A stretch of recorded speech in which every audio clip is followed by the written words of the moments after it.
Everyone, I hope you're all doing great. So just wanted to make an announcement. This hall has been sponsored by NBP Funds, and this session is titled Sustainability in an Evolving New World Order. It will be moderated by Usman Qasmi, who is a historian of modern South Asia. So over to you. Thank you, everyone, for joining this session. It's a great pleasure for me to be in conversation with two fantastic scholars, academics. Let me introduce them briefly. On my left, Dr. Selma Dabbagh. Selma is a British Palestinian writer of fiction born in Scotland. She has lived in England, Saudi Arabia, Kuwait, Bahrain, France, Egypt, and the West Bank. Her novel, Out of It, set between Gaza, London, and the Gulf. Her radio play, The Brick, set in Jerusalem, was produced by BBC Radio 4. She is also judged for the Society of Authors McKittrick Prize, if I pronounce this correctly, and has also worked in TV, film, and theatrical productions. Her short stories and non-fiction have appeared in publications that include The Guardian, the London Review of Books, Granta, and GQ magazine. She's also the editor of We Wrote in Symbols. It's so good to have her here. Next we have Professor Nauman Naqvi. Dr. Nauman Naqvi is acting dean of the School of Arts, Humanities, and Social Sciences and founding faculty at Habib University. He received his PhD in anthropology from Columbia University. Though his thought and work are interdisciplinary, ranging across anthropology, history, literature, and philosophy. His recent publications include Acts of Esquisses. I mean, I don't know how to pronounce that. Esquisses, Scenes of Poesis, the dramatic phenomenology of another violence in a Muslim painter poet. It's very difficult to read out all of this. Sorry. So that gives you an idea about how deeply philosophical is Professor Naqvi's his work. It's great to have you both here. And before we start, I mean, there are a few things I think which need to be said about the panel, especially given the fact that it's about sustainability and that it has been sponsored by the British Council and the Goethe Institute. And I think it's in the given circumstances as we see a genocide unfolding in Gaza committed by the colonial settler forces of Zionism, and the same European states who are complicit in that incredible violence that is being committed, are also eager to project a certain kind of a liberal vision of themselves as champions and guardians of human rights. And I wanted to bring this out because the same Goethe Institute disinvited or have been silencing Palestinian voices like Muhammad al-Kurd, who they disinvited a couple of years ago at an event in Germany. And so one must remember these events and how we can still we operate within all these different contradictions, and how we can still use these forums to posit these alternative discourses and challenge the hegemony of these actors basically, and point out the contradictions in their actions. So with that, I'll just briefly, introduce or talk about how I think we can talk about this this theme about sustainability as to how it can be achieved within the framework of a world order that perpetuates unequal distribution of resources and perpetuates systems of exploitation and domination. How do colonial legacies and ongoing no-colonial practices contribute to environmental injustices and hinder efforts to address climate change and biodiversity loss? In what ways does modernity, with its emphasis on industrialization and consumerism, fundamentally clash with the principles of sustainability and ecological balance? So these are the broader questions, I think, which we need to discuss. And to start this conversation, I'll request you first to talk about as to how this world order, which we which projects itself as something which was a rule-based order, to protect human rights, to project a world where everyone would have rights, with the framing of Geneva Conventions, international humanitarian law, and how this world order, which was very imperial in its very nature, is collapsing under the weight of its own contradictions, especially when we talk about in terms of what's happening in Gaza. Yes. Thank you, Ali, for the introduction, and thank you all for coming, and to Karachi Literature Festival for inviting me here. I think what's happening at the moment in terms of the world order is exceptional. In terms of the legal structures which have been developed, and I agree with you that a lot of them were flawed in their original construction in terms of being based on sort of colonialist principles within the framework of international law. I was really critical of this when I did my law masters. This was the main thing that I was attacking. But with the passing of time and the increasing militarization and empowerment of particularly like the arms industry, you feel like in a way the law is the only thing which might be able to act as a kind of bulwark or a stabilizer or a pushback against not just states, it's beyond states now. I think it's also these multinational conglomerations, whether they take the form of something like Meta, dictating the information we can circulate and how they censor it. And they censor people like Mohammed al-Kurd and Palestinian activists all the time. And they're thinking of introducing new censorship just a couple of days ago, where they're going to block the word Zionist. Anything with the word Zionist is going to start triggering the algorithms to close down on your content. This is, before there were words like Shaheed, or Jihad, or Al-Aqsa, which were these problematic algorithms. Now they're adding to it. So you've got these big companies like Meta. You also have the arms trade, which is so phenomenally powerful in terms of the way that it influences states, not just in the, what you might refer to rather sloppily as the global north or the global south, but they have such power that they have their own sort of profit motive which is driving their actions, which is not ideological necessarily, not necessarily aligned to a state. It's just about the selling of their products. So to rein these things in, you really need a system somehow that is above it, that gets the kind of consensus, that is able to regulate on one level. So regulation of companies, which sounds very boring and bureaucratic, if this is done effectively, it can free up space for freedom of expression, for example, on Meta and other things. And it could also rein in the abilities of these arms companies. So regulation is one potential solution. The other thing is international criminal law, which is a newer form of international law that could be used, if used effectively and used with sympathetic states that have the judicial ability to arrest international war criminals when they travel. That is another way of making people who are complicit in something like the genocide that we're seeing, to arrest them when they travel and to make them think twice about making these decisions that they're making while they're in war cabinets or otherwise. Professor Naqvi, before we turn to the ecological aspects of this order, I just wanted to point out the liberal pretense and the universality of that order. Do you think that now, in this moment, it stands exposed and that it's finally collapsing, that pretense, the liberal pretense and the universality of that liberal order?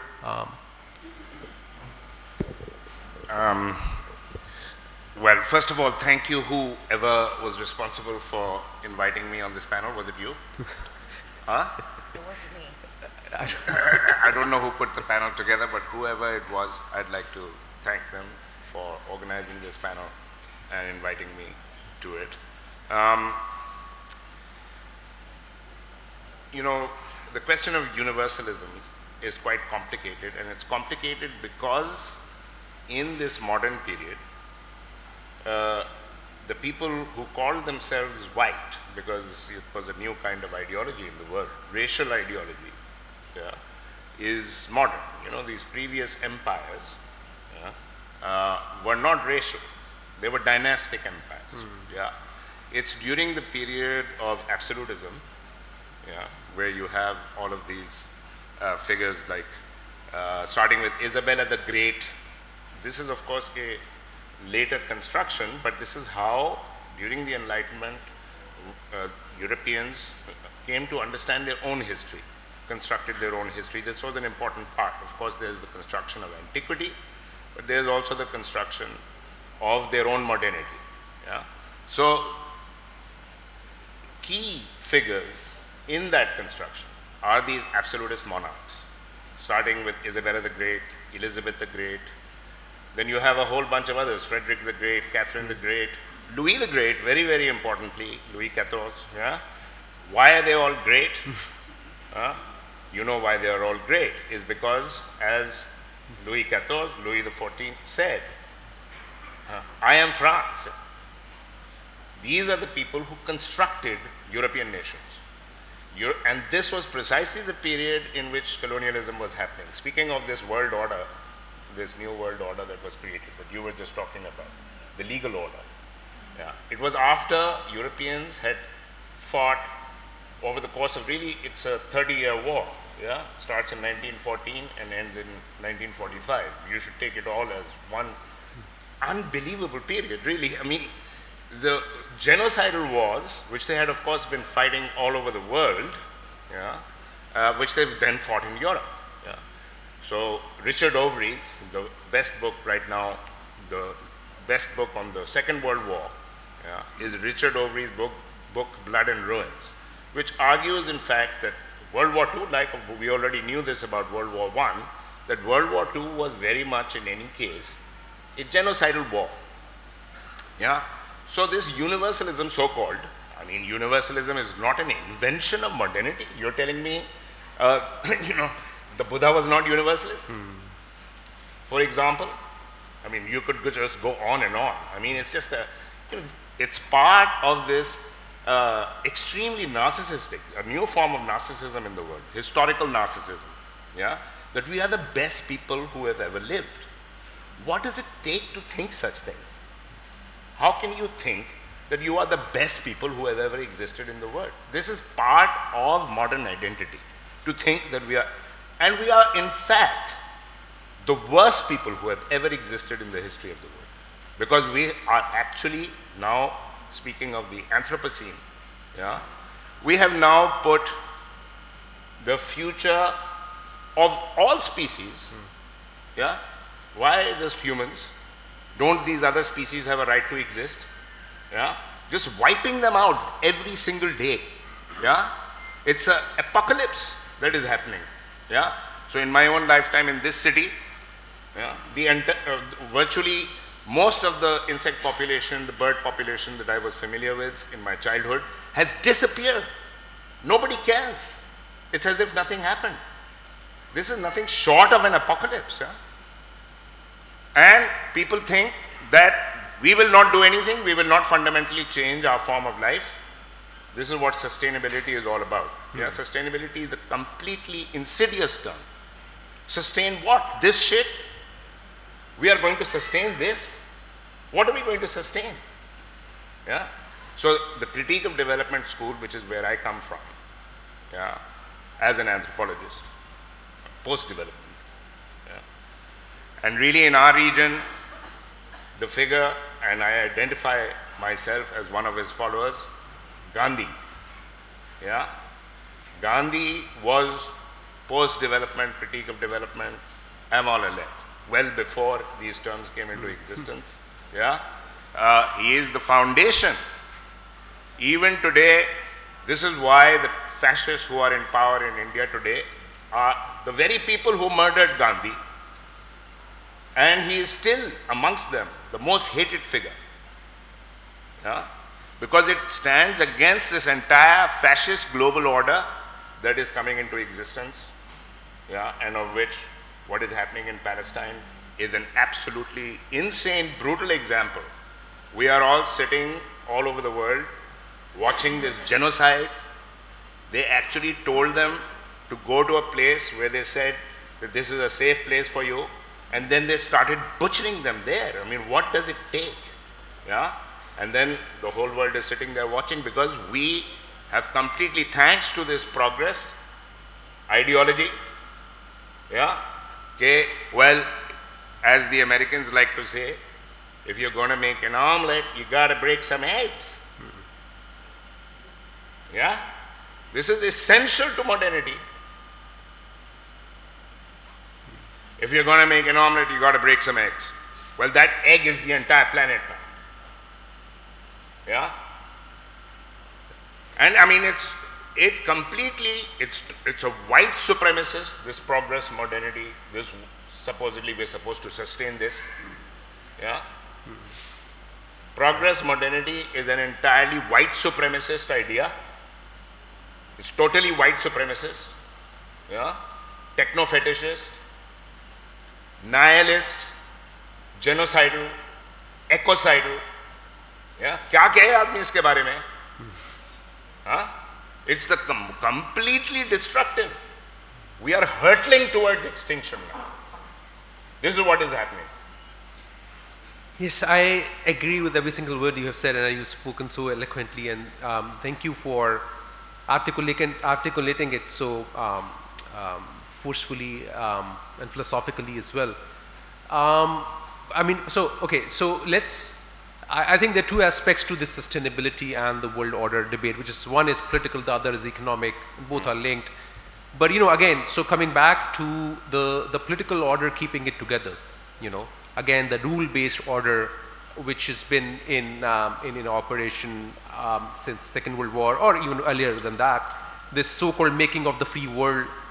And so, I mean, I'm still interested in maybe it is cracking. Maybe the fact there is a possibility of, global South solidarities. We've seen what South Africa has done. We've seen how some South American states have responded to what's happening. So, and then, the way Gen Z has stormed the social media and spoken in favor of Palestine. So do you think these are some indications of the cracking of this imperial political order, and that the possibility of a new one emerging from its hubris? Yeah, I mean, I'd like to be as optimistic as possible. So a lot of hope was put into the incredible legal case presented by South Africa and by that team. It used a convention which thankfully has not had to be resorted to for a very long time, the Genocide Convention. It's got 153 member states, and if you sign that convention, it is not just that you are not meant to commit the act of genocide, you also have an active obligation to prevent acts of genocide. So all countries who have signed that member state, and Pakistan, most Arab countries have signed that member state, that convention, you are meant to intervene, and you can resort to the court for emergency measures. So that is what happened in early January. And when I was talking to lawyers involved with it at the time, they were quite worried about where the politics of the judges would go. They thought 6 would be for, 6 against, and 3 who were sort of swinging in the balance. In fact, we ended up with 15-2, almost unanimous verdicts on everything, on all of these, on all of the provisions that they asked for. There was a little bit of disappointment because people felt, why didn't they ask for a ceasefire explicitly? But as most legal analysts have concluded, that the actions that they were asking for, if you accumulated them, it would not be possible to carry them out without a ceasefire. You could not have the humanitarian aid coming in. You could not have the preservation of signs of international crimes being committed, which was one very rare and specific order that the court asked for. Okay, and then you can talk from that as a sort of positive step by the South Africans, by the Global South, and now you have the political backlash, which is huge. They knew that for this to be implemented, you need the Security Council. The trouble is, with the Security Council, you've got the Americans and the British on it. So that's going to block any action. And then you have the individual threats. There have apparently been, threats of assassination taken against the South Africans involved in this. It's like a deplorable state of being where every sort of stand, every expression of compassion, state compassion, one state or one group of people for what is, what we are witnessing at the moment, which is just so deplorable, and we're all seeing it on our phones, 24/7, that when people stand up to act in compassion to that, the response of those states, which do have this mask of human rights and humanitarianism, is basically a response of standing by when you're getting violence being taken, this violence being taken against those who stand up to protect, which is what's happening in terms of, the South Africans involved in the case. And the other thing that happened, which was absolutely disgusting, was the cutting of funds to UNRWA, the United Nations Work Relief Agency, that is trying to provide aid to Gaza. You have trucks queuing up, deep, like rows of these trucks, which are being turned back, which contain nothing more than nappies and, pasta and etc. And a lot of them are being destroyed, some of them are being shot at. British doctors are being targeted, even though the coordinates of where those doctors are located in Gaza has been given from the British government to the Israeli government. This is an incredibly psychopathic, contemptible, a leadership going on in Israel, which is so full of contempt for every other country and so unreined in, that I was thankful for the ICJ, the International Court of Justice, for trying, but it also needs a lot of political support to get it to be effective, and that's, sadly, it's lacking at the moment. So a follow-up question, Dr. Dabbagh, which is about, then the way the Western societies and the governments have tried to control, political discourse around Palestine and, settler Zionism, and the way, they have disinvited scholars, curbing Palestinian voices, the way, the American Senate is trying to control colleges and their, campuses. So what does it mean, do you think? Like, what is it? What are the implications of that on the future of democracy within Europe? I mean, we're already seeing the emergence of very right-wing organizations in Holland, in Germany, across the continent. Britain itself. So. I think it's really interesting. I think the way that Israel-backed groups, which are powerful and well organized, are pushing for legislation which closes down on civil liberties and civil freedoms in places like the UK, which is a place I know best, is going to affect everybody across the board. I always say that if the law is good enough to protect Palestinians, it's good enough to protect anyone. There is legislation which has been introduced at the moment which is going to close down on the ability to boycott, to divest, to sanction, to make decisions on an ethical basis. So even concerning the environment, it's all going to be curtailed, and it's partly coming from a desire to close down the boycott, divestment and sanctions movement, which is a non-violent movement inspired by people like Gandhi, for example. I mean, it really is. It's just, that is what our civil society is calling for, for where individuals have power to do so, to divest from investment in companies that support the Israeli apartheid system. So one is boycott sanctions. You see attacks on academics, Middle East studies departments, literature departments, post-colonial studies departments. People are being dismissed from their job, they're being curtailed, they're being smeared. You see it also with,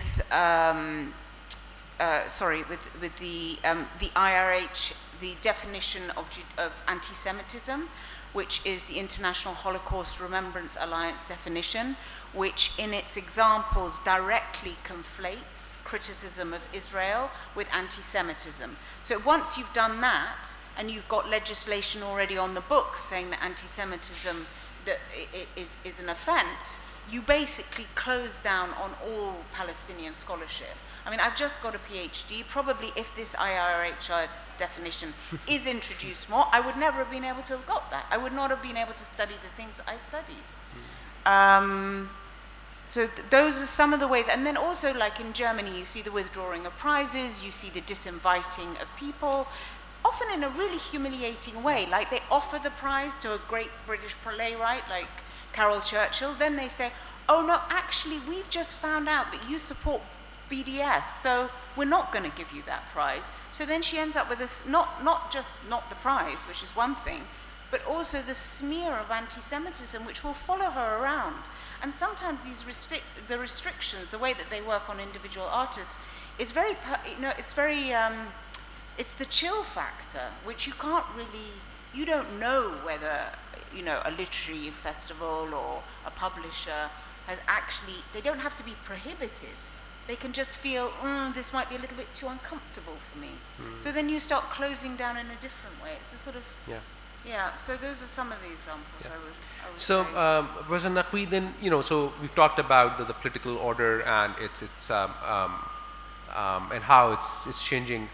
And you talked already about, the unsustainability of the economic aspect, but it basically it equates with being in the world, modernity as being in the world, and we in that modernity in its full philosophical range is then incompatible with human life as we know it, but then with life as such. Life as such. So it's is there actually driven by a death instinct? Yeah, I mean, it's genocidal and suicidal. Now it is clear that we are on a suicidal path. This progress, business and development, which was the basis of the civilizing mission, obviously, which was a completely new kind of justification of empire. Now all of that is completely implicit in these ideas. And it's clear that it's suicidal. Obviously, I was talking about this new form of narcissism, historical narcissism. You think that you are better than the entire history of humanity. You're the best people that have ever existed. This historical narcissism, any kind of narcissism is ultimately self-destructive. That's why all the civilizations of the past, which actually deserve to be called civilizations rather than this one, they basically cultivated in the individual ascesis, that's the word that we were using. Narcissism was the worst thing, it was the root of all evil. That's what everybody used to think. So even until Shakespeare, for example, in Julius Caesar, he says, why Brutus, when he is justifying his assassination of Caesar, he says he killed him because Caesar was ambitious. So ambitious was such a big gali, it was a swear word, it was so derogatory, that he was actually justifying his assassination of him to the Roman people. And then Mark Antony, of course, makes fun of it, mocks it by saying, reminds them that Caesar was generous in fact to them, and yet Brutus says he was ambitious. Ambition was thought to be by everyone selfish, and therefore not just destructive of other people, uncaring and selfish, but also ultimately of the self. भाई कुरान के अंदर भी आप अपने ऊपर खुदा को सबसे ज़्यादा जो शिकायत है इंसान से वो क्या है कि हम अपने नफ्स पर जुल्म करते हैं। आप अपने नफ्स पर जुल्म किस तरह करते हैं? खुदगर्जी के ज़रिए, Huh? By constantly provoking your nafs. Huh? So ये तो पूरा निज़ाम ही इन्होंने बनाया है. It's constantly going on and on about how great human beings are. Yeah? Because you replaced Khuda with Khudi. It happened also, na? Khudi ko kar buland itna कि हर तकदीर. This is totally modernist. हमारे पूरी रिवायत में खुदी को बुरी चीज समझा गया. इन मौसूफ ने आके खुदी को खुदा की जगह खुदी लगा दी. जरूरी था ना तरक्की के लिए. लेकिन नहीं आप नहीं बोल सकते, फिलहाल मैं बोल रहा हूँ यहाँ पैनल पे. I need a bit of a translation. No, he's asking me. Yeah. So this narcissism. She would need some translation for what you're saying. So oh, I see. Yeah. Sorry, it's okay. I'm talking about what I was talking to you about earlier also. Yeah, okay. This new kind of hyper masculinity that was developed, and Iqbal, who is the national poet of this country, contributed to this hyper masculinization of our culture. Yeah, you need to be narcissistic in order to make progress. Yeah, because it's a part of the whole thing. This is one thing. But I just want to say something about the international order that we were talking about. What is happening in Palestine right now, to my mind, shows that in fact the world order that they created, the UN, etc., that they created after World War II, was in fact no different from the Westphalian order. The Westphalian order provided for no law between states. They call it an order. It's the height of lawlessness, which enabled this unprecedented period of lawlessness for centuries, from the 15th century, but especially after this supposedly secular order that was created. In fact, it was totally evangelical. Even the colonial state here was totally evangelical. That's one of the reasons that the rebellion happened in 1857. So in fact, this world order, what we are witnessing, nationalism has destroyed all societies all over the planet because it is a form of collective narcissism. It goes together with historical narcissism, which is progress. Nationalism is nothing but collective narcissism. And it has destroyed cultures all over the world. We cannot continue in a nation-state order. Whatever order we need, evolving, and so I am quite pessimistic. Exactly the opposite is happening, because what is happening is that new imperial powers, world powers, like Russia, the BRICS countries, South Africa has redeemed itself a little, by what it has recently done. But otherwise, look at the BRICS countries: Brazil, India, China, which is also a genocidal state, genocidal imperial state. Of course, as Partho Chatterjee has shown, imperialism and nationalism are completely intertwined, because the national order was the national imperial order that the Goras created, during the people who called themselves Goras. We didn't call them Goras.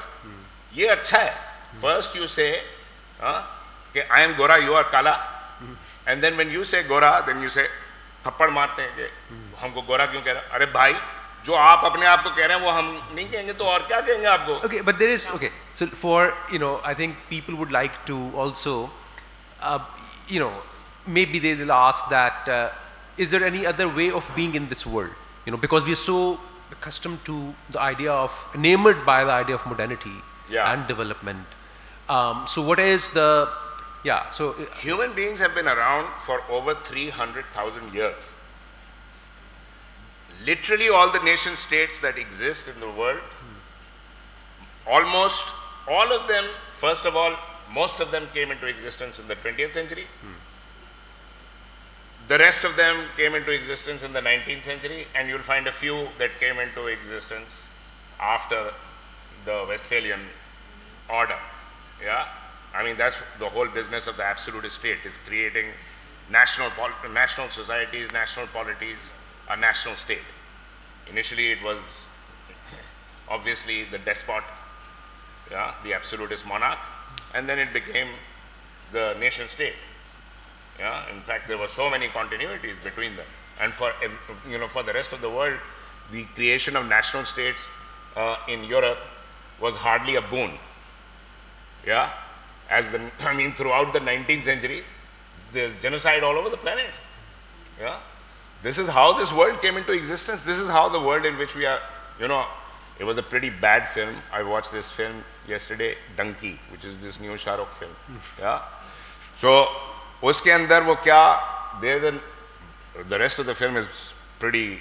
It's rubbish. Yeah, but there was this one nice speech that this refugee, this immigrant to England, out of desperation in post-colonial India. So it's a very schizophrenic film. Hardcore nationalism on the one hand, and this Gora worship on the other.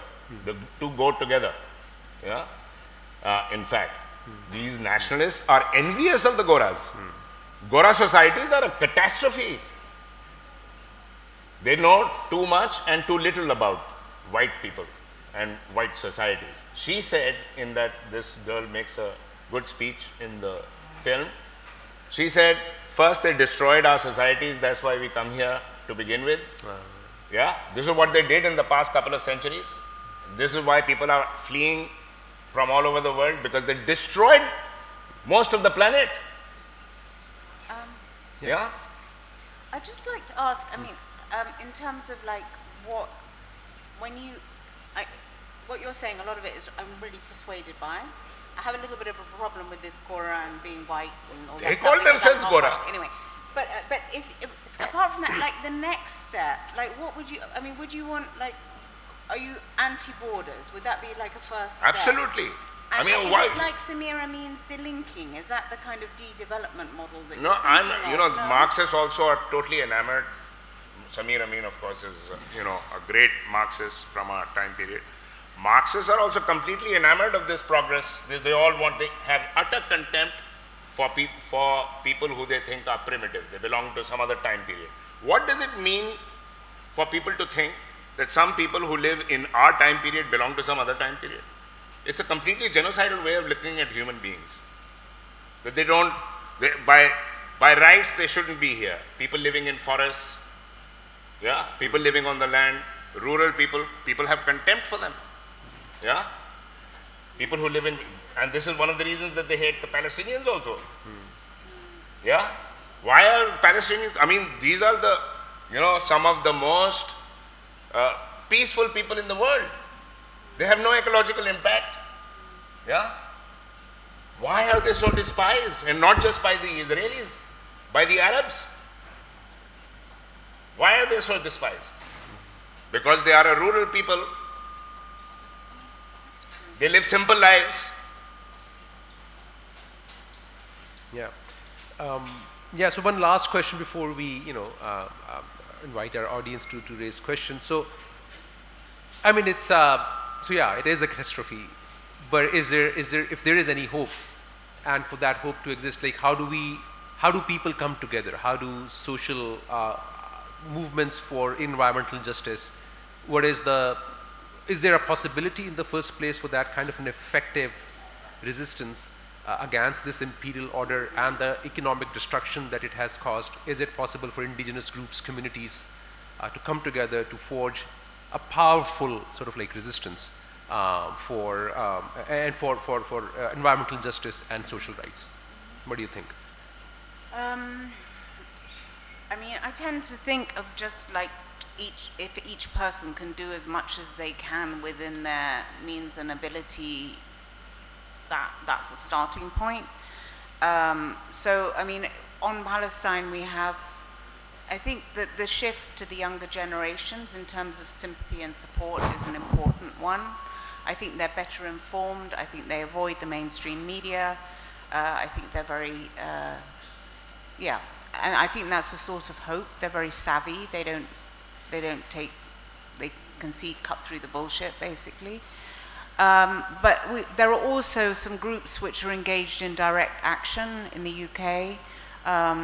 Palestine Action, they go out in trucks, in like buses at dawn to arms factories where they basically use graffiti. A lot of them get graffiti, or they enter into the premises to just disrupt some of these companies, the key companies where they can show linkage to what's going on in Israel. And we've had legal challenges in the UK with regards to the exportation of arms at the moment, and they're quite, quite tricky to put together. But I think that sometimes it has stalled things, and it can, if you can coordinate that with advocacy campaigns and putting pressure on one particular legal avenue, and you can shift the narrative and you can stall things. I mean, none of these are like a silver bullet, but it's a lot of different actions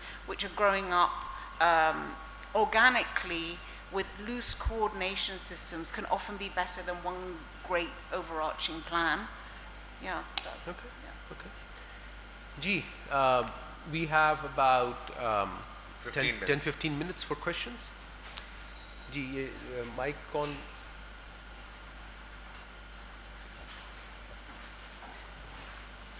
ये second row में जो है उनको दें. Hello everyone, this is Aga Aurangzeb. My question is, we always criticize West for their flaws and overall things. The basic thing is why we not promote indigenous modernity, in sense like if we do not identify the toxic elements in our cultures and our everything, so someone else will do.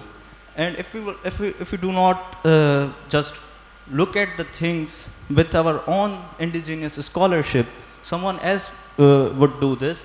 And when they will do this, they of course will justify the things with their own perspective, their own sense of morality and norms. So this was my question. Thank you. There was उनके पीछे भी I think किसी ने हाथ खड़ा किया तो उनसे भी ले जी वो हाथ उनसे ले.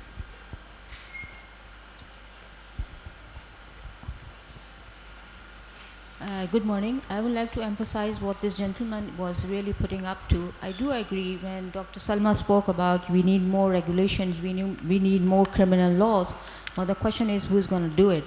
So I totally agree with Dr. Nauman when he said, we know that this supremacy doctrine has been in place and it's still in place. But the thing is that we are still trying to fix that model, staying in the model and still looking up to the same people to come up with a solution. Why aren't we really discussing about alternate models? Why can't we just put them aside and start working on our own, looking for good and better alternatives? I see all of these, they are not doing this, they are not doing it. Whatever you do, accept it and come to terms. They are not going to sit with you on equal terms with the table. It's high time you should accept it. So, yeah. What do you think? Should you remain in the system, still work for it, or should we really be working on alternatives? So, Dr. Dabbagh, you go first.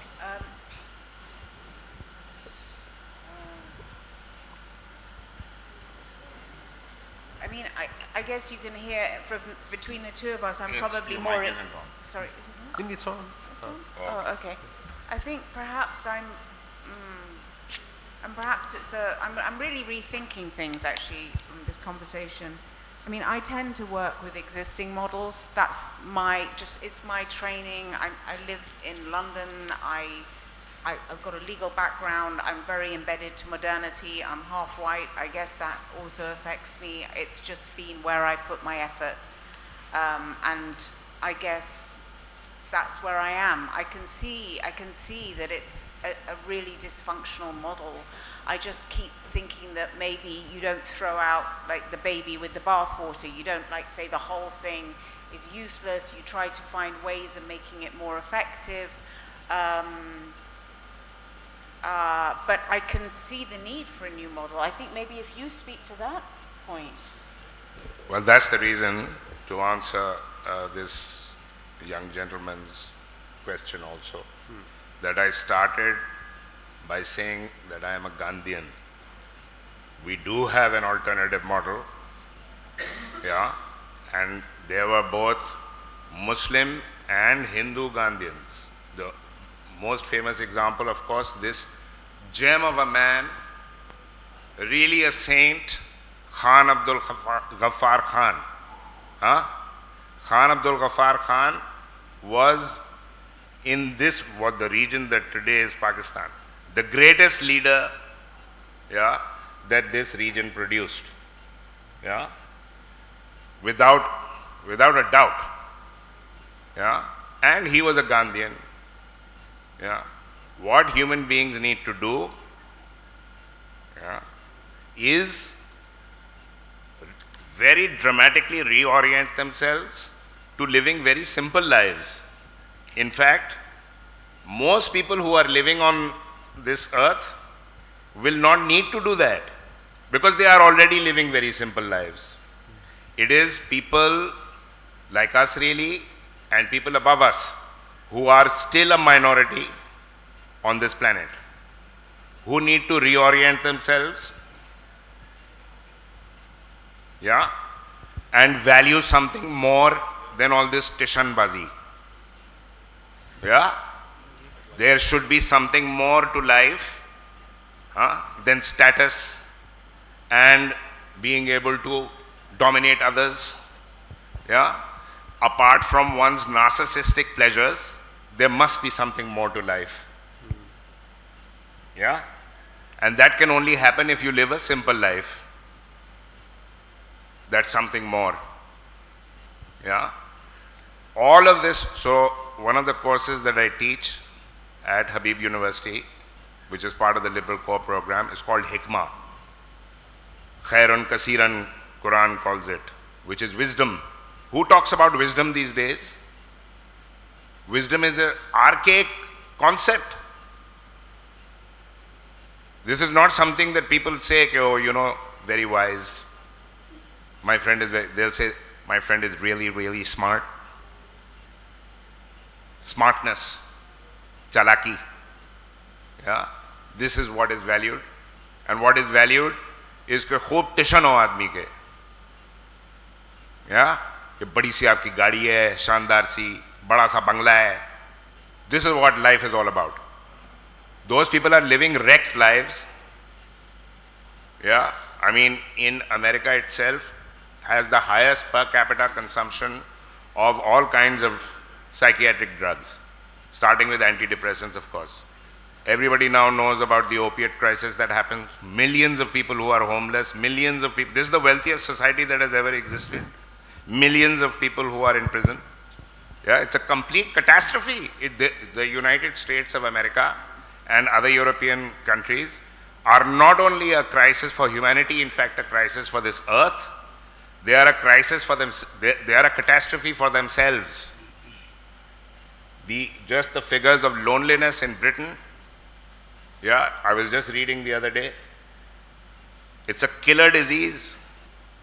Yeah, over here, thankfully, and for most people. In fact, it's people because the upper classes, they want to retreat more and more into the nuclear family. Most people don't exist in that. This is the ideal that the Goras have given us, nuclear family. Yeah. In fact, that's not how people can't survive like that. Most people don't live in this narcissistic little world of their own like the middle classes. Yeah. Solipsistic, narcissistic, nihilistic. Yes, please go ahead. Professor Naqvi, I'm a lawyer by profession. And let me assure you that I'm open to persuasion, but let me play devil's advocate here. Given the fact that this Eurocentric model, I mean, the West is dominating our lives. I mean, they are spearheading this technological revolution, and we depend on them, you know, in our modern lives. And as you said earlier, that you come from post-development school, and most of us know.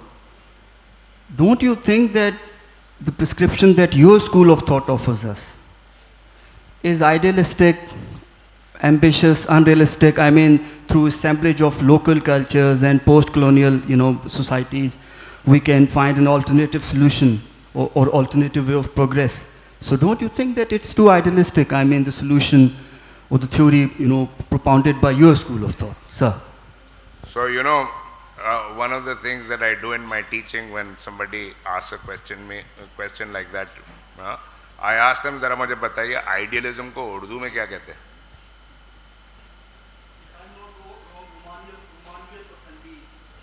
ये रोमानियत पसंदी कभी कोई मुस्तामिल है ये लफ्ज़?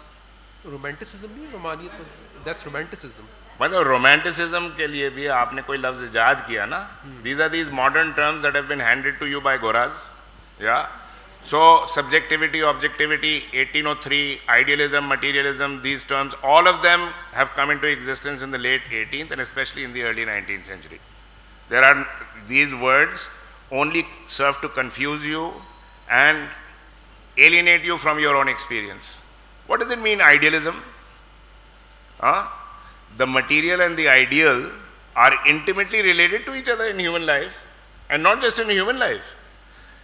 Traditionally, the active intellect, al-aql al-fa'al, is operative in the entire cosmos. Yeah? So you think of nature as being dead. Yeah? In fact, it's full of ideality. Everything that exists, matter exists in some form. Yeah?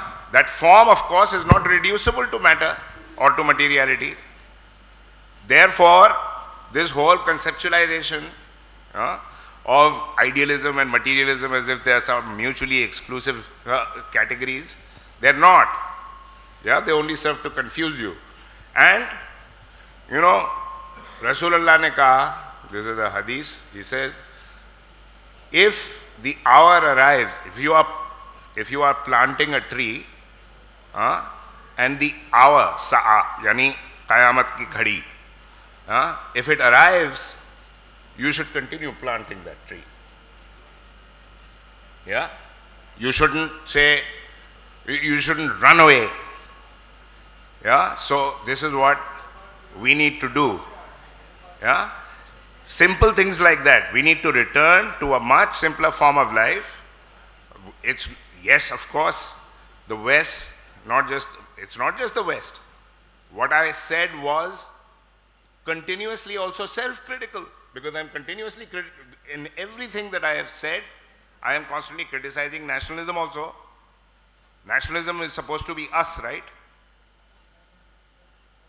So I'm not just blaming the West, I'm also simultaneously, because Gora is not just outside of you, Gora is inside of you.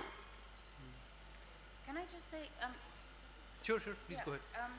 No, I just, in terms of nationalisms, my way of seeing things has always been that you have like, that in terms of Palestine, that you have this contagion of European nationalism, that it sort of started out up late 19th century in terms of its most militarized form, and it spread and it led to the Holocaust because there was a rejection of people because of their ethnicity, because they were considered not to be racially pure. There was this idea of going back to the blood rather than the kind of multitude of different experiences that it makes to take a human living in a particular place.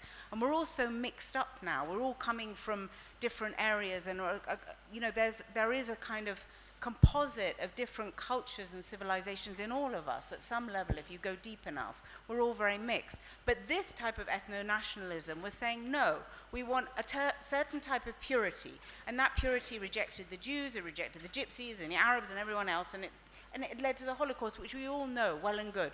And then I think my view of things was that at that point in time there was a genuine ability, 1948, a genuine desire, shall we say, globally, and this wasn't just coming from the West, to like not see things like this happening again. So you had, with the kind of decolonization movement, you also had the Genocide Convention happening and the Universal Declaration of Human Rights, which, you know, it was not just, West dominated, yes, but it wasn't just from the West.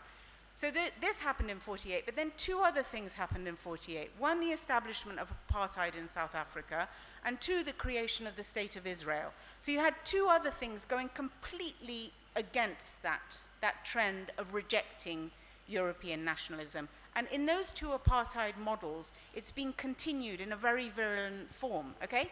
So that's my sort of perspective on why I hate European nationalism, is I really feel that this distinguishing of people by the blood and the ethnicity that runs in their veins is fundamentally wrong. That also informs me, because I come from a very, very mixed colonial and anti-colonial background, and I don't know, when I did a blood test, it came from 18 different places, including, from India to the, Mongolia.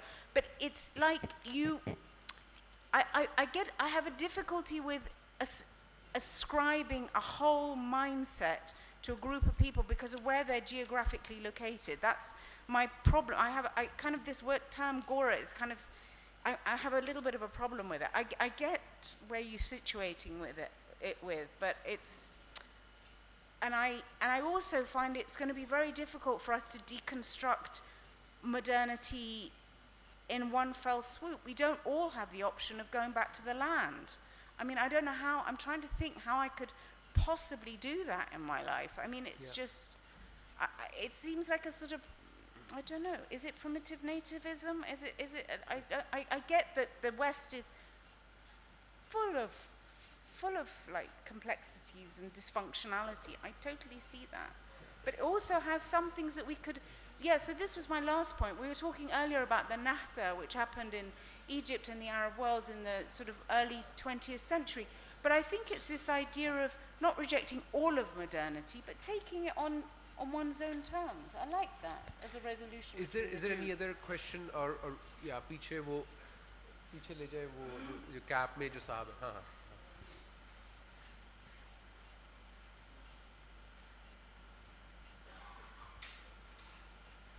Hi, I just want to ask a personal question, personal from my perspective and that of probably a lot of people in the audience. Professor Naqvi talked about this being a very lonely age. And yes, our social media has connected us so much, but it's made us so much more lonely. So we're watching a genocide take place in the comfort of our homes, in our armchairs, on our TV, not even on your TV screen. It's a very personal experience. I'm a journalist, and I used to think that I was a gatekeeper of, what images people would see and what they wouldn't see. But now I have lost that role because everybody has access to Mumtaz Aziza's feed. Everybody sees those children dying, those blood-soaked bodies. So how do we deal with this? Do we internalize this? Do we, move on as if nothing's happened? Because our mental health is going down the gutter. And, I'm sure a lot of us here struggle with, how do you celebrate Eid when this is happening? How do you celebrate a happy occasion when this is happening somewhere in the world? So, I'd like to know, is there something we can do, or are we doomed to live like this? I think I should also point out that, this spectacular violence that we witness happening, unfolding, it's not just happening in specific places, it's happening all around, even in our own country. And hence, I think this feeling of this association also makes us very numb about, and as you were saying, Professor Naqvi, like how you are in that sense very anti-national as well. It's not just, the critique is not just of modernity or of Gora as a concept. It's also about other concepts that we think nationalism is essential to modernity. Nationalism and progress go hand in hand. Yeah, and so we all embrace that, but when and so in that intimacy and the intimate embrace that we have with our own sense of being or our own national identity, we sort of are more comfortable with that, and we don't see any problems with it, and hence violence elsewhere looks grotesque, but when it's happening in our own backyard, let's say in Balochistan, it's kind of like a blind spot, right? So while people will be praying in the mosques for the Muslims of Kashmir and Palestine, but not for the Muslims of Balochistan as such, right? So that's absolutely that's a strange kind of like behavior. But yeah, if you wanted to respond as well. Thank you very much for your question, and I'm really it's a really hard one to answer because I think it's so new for all of us, and all of us are very it's emotionally distressing on a level that it's hard to put. I mean, you're not alone in feeling alone, but you are really. You're not alone in feeling horrified, but you feel very alone because, I mean, for me, I feel I'm very lucky in a strange way that I live surrounded by people who are Palestinians or otherwise, who are all, well, actually it's a very multi-cultural, nationality origin grouping of people who are very politically active on this particular issue, and I have been for like 20 years.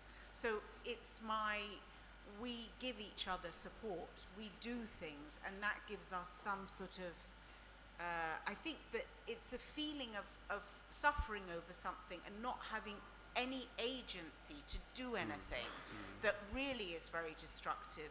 So that's why I always think if you can do something, however small, you know, and maybe just, I mean, if it's a small lobbying thing, it's a small objective, but just set it and try and achieve it, and then the next one, and that's it. It's just, it might be a slightly self-interested way of looking at it, but I think it helps to not say it's going on and just despair. I think despair is you know, it's not useful, it's not productive, it's not really the right response at the moment. So anything, just, you know, and don't be rude about other people who are doing things because they're not doing enough. I think this tends to happen as well. Yeah. You know, try and be collaborative, try and like find the best in what other people are doing, because every little effort helps.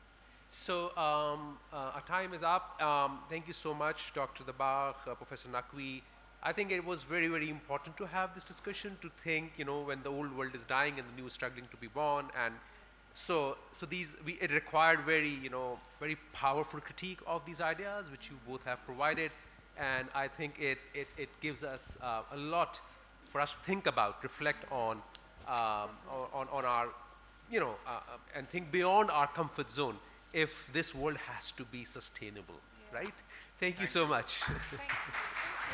Thank you.